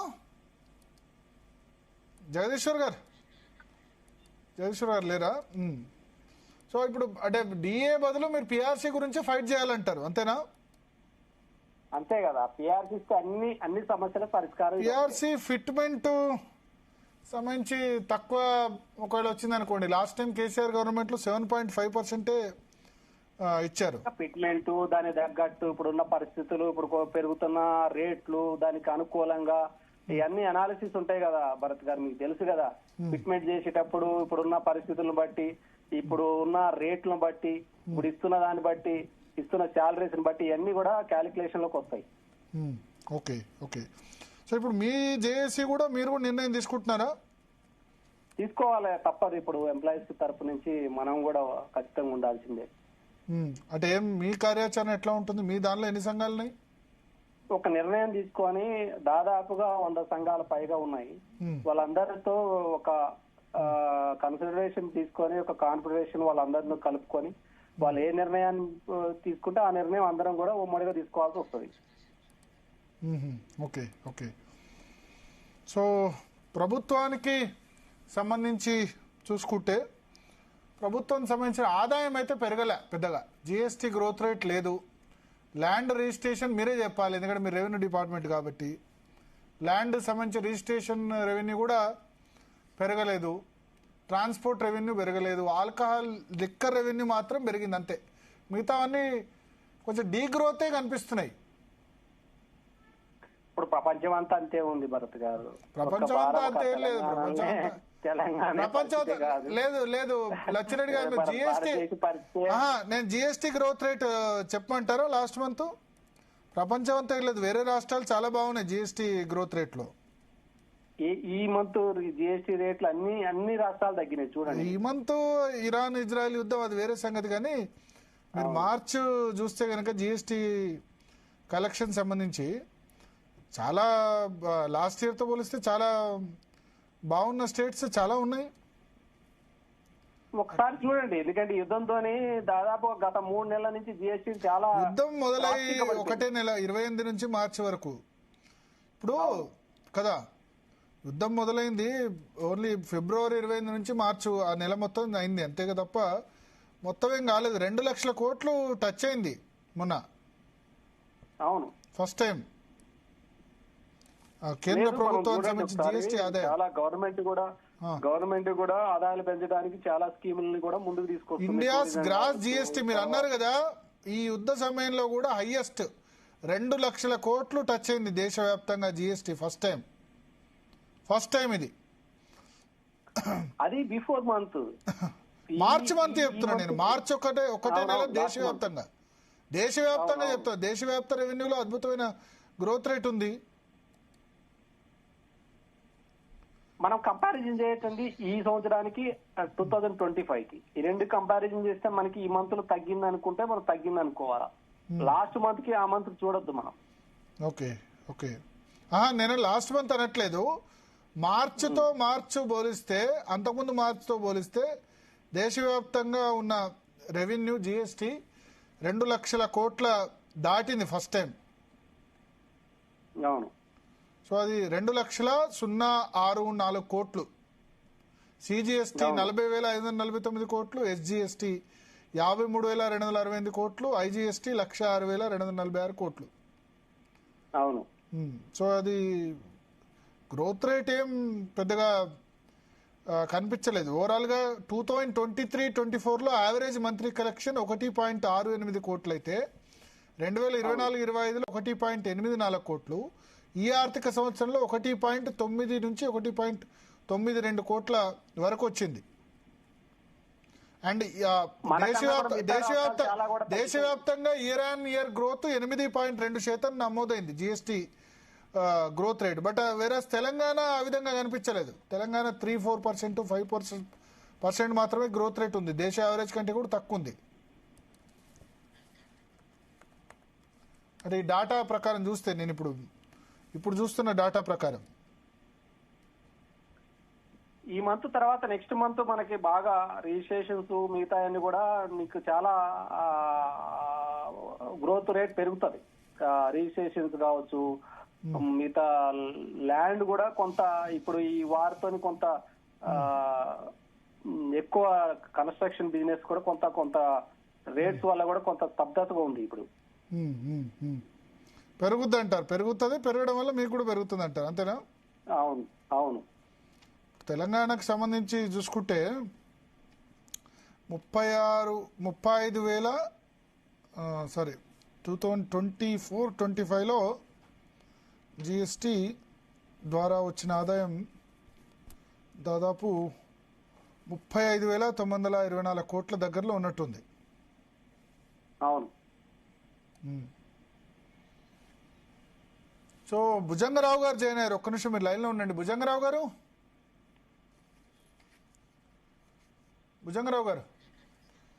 సార్ ఒక భుజంగరావు గారు మ్యూట్ తీసేయండి.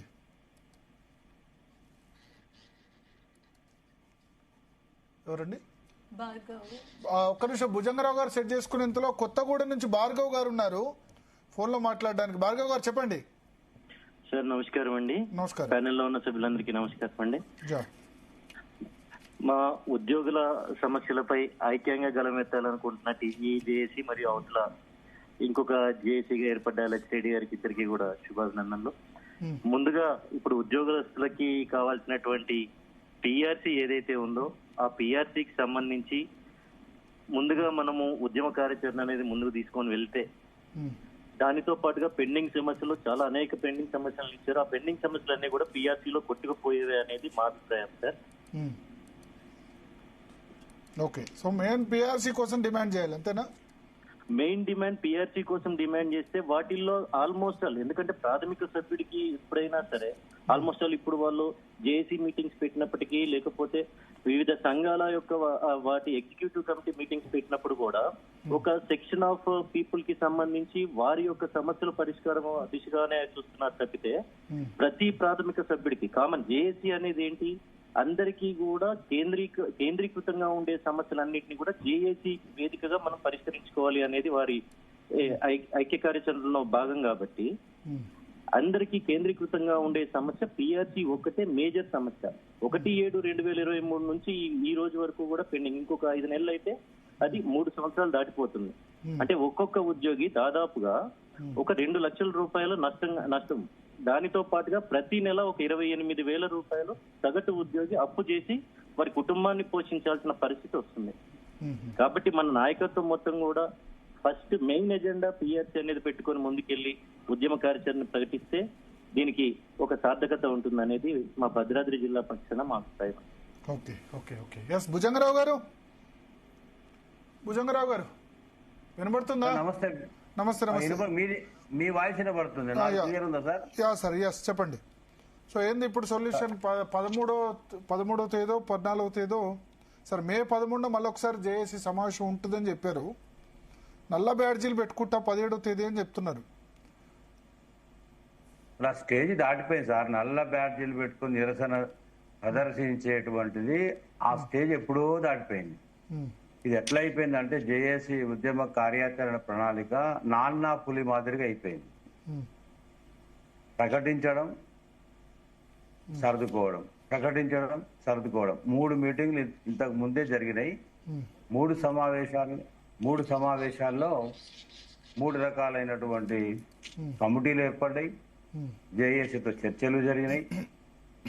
సమరం అని అంటూనే ఉన్నాం కానీ నిన్నటి మీటింగ్ లో కూడా 206 సంఘాల సమావేశం జేఏసీలో ఐక్యంగా ఒక ప్రకటన, ఒక కార్యాచరణ ప్రణాళిక ఇస్తాము అని చెప్పారు. సంతోషం. ఆ ఇస్తాము అని చెప్పేది గట్టిగా ఒక పట్టుబట్టి డైరెక్ట్ కార్యాచరణ ప్రణాళికని నిన్న అనౌన్స్ చేసేది ఉండే.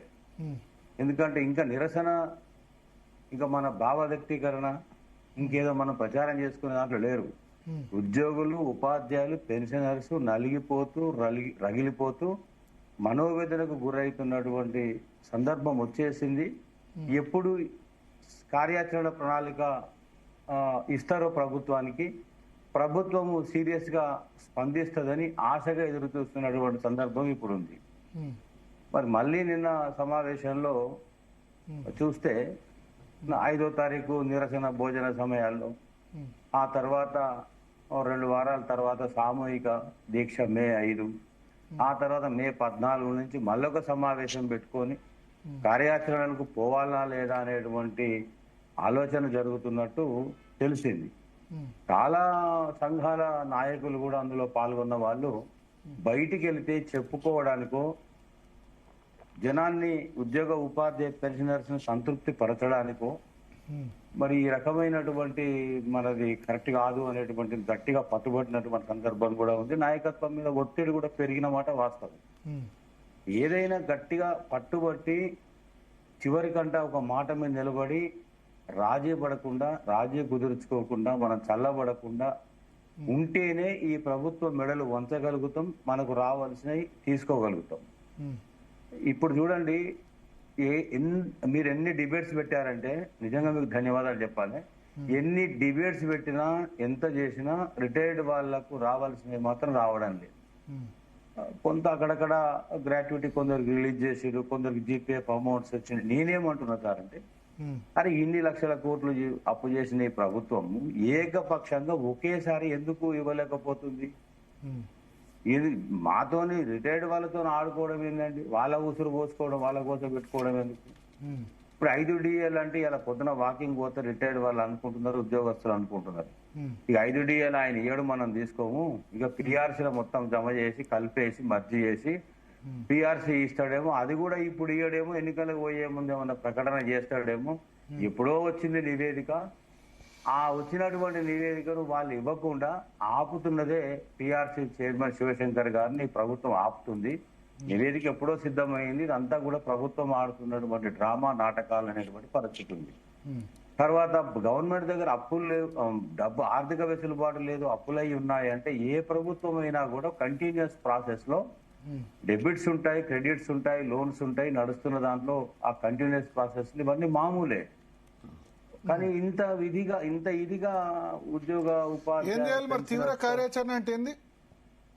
డైరెక్ట్ గా ప్రకటించాలండి. ఇంకా గడువు ఇచ్చి, సమయం ఇచ్చి, దాదాపు మే 14 తారీఖు అంటే ఒక 1 month గడువు తీసుకున్నట్టే కదా, గడువు ఇచ్చినట్టే కదా ప్రభుత్వానికి. ఎన్నిసార్లు మనం ఈ గడువు ఇద్దాం? కానీ ప్రభుత్వ ఆదాయం పెరగట్లేదు, జిఎస్టీ గ్రోత్ రేట్ 5% ఉంది, ఖర్చులేమో ప్రభుత్వము GST growth rate last time 44,025 కోట్ల జిఎస్టీ వస్తే ఈసారి 46,202, 5% పెరిగింది.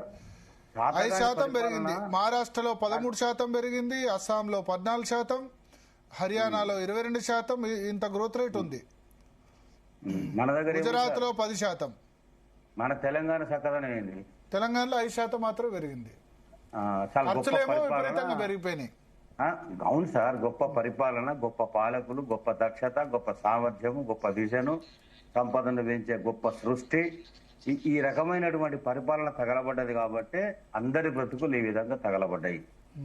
ఎమర్జెన్సీ డిక్లేర్ చేయండి, ఫైనాన్షియల్ ఎమర్జెన్సీ డిక్లేర్ చేయండి, ఆర్థిక సంక్షోభం ప్రకటించండి. ఇప్పుడు 2% ఉన్న ఉద్యోగులకు ఇవాళ 98% ప్రజల పరిస్థితి ఏందని అడుగుతున్నారు సార్. ప్రజలు కూడా ఏం సుఖంగా లేరు సార్. వాళ్లకు మొన్న ఎంత గొప్పగా చెవుల పూలు పెట్టింది ప్రభుత్వం అంటే, రైతు బంధు పేరిట అందరికి 1 ఎకరానికి మాత్రమే రైతు బంధు ఇచ్చి, ఎవ్వరు కూడా రాలేదు నాకు అనరు. అందరు రైతు బంధు వచ్చిందని అంటారు. ఎంతకు వచ్చిందంటే అప్పుడు చెప్తారు 1 ఎకరానికి వచ్చిందని. ఎంత క్రిమినల్ థాట్ అండి ఇది. ఒక బార్న్ క్రిమినల్ కి వచ్చేటువంటి ఆలోచన తప్ప మామూలులకు రాలేదు. ఎప్పుడు కూడా చరిత్ర ఇట్లా చేయలే. రైతు బంధు వచ్చిందంటే వచ్చింది. ఎంతకు వచ్చిందంటే నాకు 4 ఎకరాలు ఉంది ఎకరం వచ్చింది, 6 ఎకరాలు ఉంది ఎకరం వచ్చింది, 10 ఎకరాలు ఉంది ఎకరానికి వచ్చింది. అందరికి వచ్చిందని అనిపించుకునే దాంట్లో భాగంగా వాళ్ళేమి రైతులేమి సుఖంగా లేరండి. అందాల్సిన వాళ్ళకి గొప్పకి ఏం అందడం లేదు. ఎక్కడ కూడా ఏ మాట నిలబెట్టుకునే పరిస్థితి లేదు. పొద్దున్న లేస్తే ఎక్కడ భూములు ఉన్నాయి, ఎక్కడ ఏ పేదలు ఉన్నారు, ఏ కుంపలు కూలగొట్టాలి, ఏ భూములు చెరబట్టాలి, ఇదే తప్ప ప్రభుత్వం మంత్రులకు ఉన్న ఆలోచన ఏముందండి? రోజొక కబ్జా, రోజొక దోపిడీ, రోజొక అవినీతి, రోజొక అక్రమం. అంతకన్నా గొప్పగా 200 సంవత్సరాల కనబడుతున్నది ఏముంది? చెప్పుకోవడానికి ఏం మిగిలింది భరత్ గారు? ఉద్యోగులు సముద్రులు అయిపోతున్నారు, పెన్షనర్స్ బలైపోతున్నారు సార్. ఇప్పుడు చెప్పండి మరి, అప్పు పుట్టడం లేదు, పరిపాలన సంపద పెరగడం లేదు, చేయలేకపోతున్నా అనేటువంటిది చేతుల్లో లేపండి అయిపోద్ది. ఇది కాదు కదా దారి. ఇది ఒక కాలర్ ఉన్నారు కరీంనగర్ నుంచి, శ్రీనివాస్ గారు. శ్రీనివాస్ గారు చెప్పండి. సార్ చెప్పండి శ్రీనివాస్ గారు. ఇప్పుడు నిన్న మొన్న కంటెంప్ట్ కేసు వాళ్ళకే కొన్ని డబ్బులు వేస్తున్నారట. కంటెంప్ట్ వేయని వాళ్ళ పరిస్థితి ఏంటి సార్? మరి పెన్షన్ బెనిఫిట్స్ అంటున్నారు అంతేనా? పెన్షన్ బెనిఫిట్స్ కంటెంప్ట్ వేసిన వాళ్ళకే వేస్తున్నారు. మరి ఇప్పుడు 15 రోజులు అంటే నాకు తెలిసి ఇప్పుడు టైము ఏప్రిల్ 10th లోపు ఉంది, వేయాలేమో. వేయాలి కానీ కొన్ని పడుతున్నాయి. అది కూడా కంటెంప్ట్ వేసి కోర్టు పోయిన వాళ్ళకే వేస్తున్నారు. అంత మిగతా వాళ్ళందరికి ఇచ్చే పరిస్థితి లేదు. అందరూ ఒకటేసారి కంటెంప్ట్ వేస్తే కోర్టు పోతే ఇచ్చే పరిస్థితి లేదు. 10,000 కోట్లు ఇవ్వాలి ఒకటే నెల పెన్షన్లకు. ఎక్కడ సాధ్యం లేదు. కోర్టుకు పోని చేతకాని వాళ్ళ సంగతి ఏందని? అదే కోర్టుకు పోయిన వాళ్ళకి మాత్రమే ఇస్తారు. అది కూడా డౌటే, ఎందుకంటే మళ్ళీ కోర్టు కంటెంప్ట్ ఆఫ్ కోర్ట్ అవుతుంది అన్న ఉద్దేశంతో అప్పుడు ఆ రోజు సీరియస్ అయింది కాబట్టి వేస్తారేమో అంతే. మరి కోర్టుకు పోని వాళ్ళు చాలా మంది ఉంటారు కదా సార్. కోర్టుకు పోని వాళ్ళ పరిస్థితి ఏంటంటే వాళ్ళు కూడా కోర్టుకు పోవాలని ఇండైరెక్ట్ గా చెప్తున్నట్టు. కోర్టుకు పోతే వస్తే లేకపోతే లేదన్నట్టు చెప్తున్నట్టే. భుజంగరావు గారు, మీరు పెన్షన్ ఎప్పుడు ఏ ఇయర్ లో రిటైర్డ్ మీరు? సార్ నేను 2019 జూలైలో రిటైర్ అయినా. అదృష్టవంతులు. అప్పుడు టైంకే వచ్చేది. అంటే 50 నాది నిరంతర బీఆర్ఎస్ 10 సంవత్సరాల పాలనలో కూడా నిరంతర పోరాటాలు, ఉద్యమాలు, ఇష్యూ బేస్డ్ గా పోరాడిన వాళ్ళం సార్. అప్పుడు ఏమన్నారంటే, నువ్వు రిటైర్ అయినాకనే 3 ఏళ్ళు వేస్తారు, నువ్వు ఉన్నంత సేపు పెంచరు అని అన్నారు. సరే మంచికో చెడుకో నిరుద్యోగుల పొట్టగొట్టి 3 ఏళ్ళు పెంచిర్రు. 61 సంవత్సరం వచ్చింది. ఇప్పుడు మాటికి మాట్లాడితే 61 సంవత్సరం పెంచిండ్రు, వాళ్ళు ఇవ్వలేక పెంచిండ్రు అని అంటే, అప్పుడు కూడా నాతో సహా మొన్నటి వరకు ప్రభుత్వం అధికారం దిగిపోయే వరకు, గత ప్రభుత్వం పోయే వరకు కూడా 88,000 మంది రిటైర్ అయ్యారు. 88,000 మందికి ఇవ్వాల్సిన రిటైర్మెంట్ బెనిఫిట్స్ కూడా నాలాంటి వాడికి సకాలంలో అందినాయి కదా. 1 month లో నా బెనిఫిట్స్ నాకు పైసలు లేకుండా వచ్చినాయి కదా. 2018 మళ్ళా కొత్త ఫస్ట్ టర్మ్ లో ఇంత దారుణంగా లేదు ఆర్థిక పరిస్థితి. కరోనా సమయం తర్వాత అయిపోయింది సిచ్యువేషన్. అవును సార్, కరోనా తర్వాతనే మా సిచ్యువేషన్. 2019 అంటే జస్ట్ ఇక దరిదాపులు అప్పుడే అనుకోండి. కరోనా 2020 మార్చి ఏప్రిల్ కదా, అప్పటి వరకు బాగానే ఉంది కానీ 1 year కరోనా వల్ల బాగా దెబ్బతింది.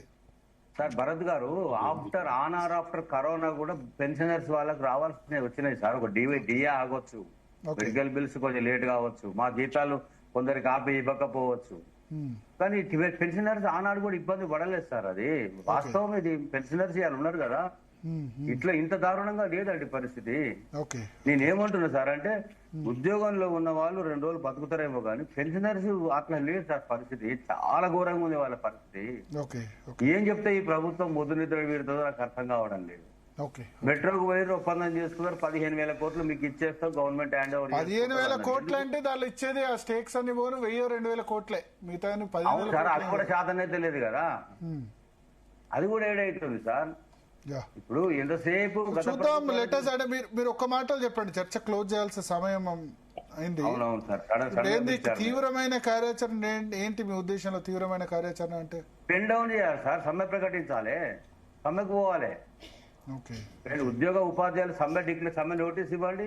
ప్రభుత్వం ఎందుకు దిగిరాదు? ఆర్టీసీ వాళ్ళు సమ్మె నోటీస్ ఇచ్చిర్రు, 10 రోజులు లేట్ అయింది, మళ్ళీ వాళ్ళు నోటీస్ ఇచ్చిర్రు, రేపు పిలుస్తా ఉన్నారు, వాళ్ళు మాట్లాడతారు, లేకుంటే సమ్మెకు పోతామంటారు వాళ్ళు.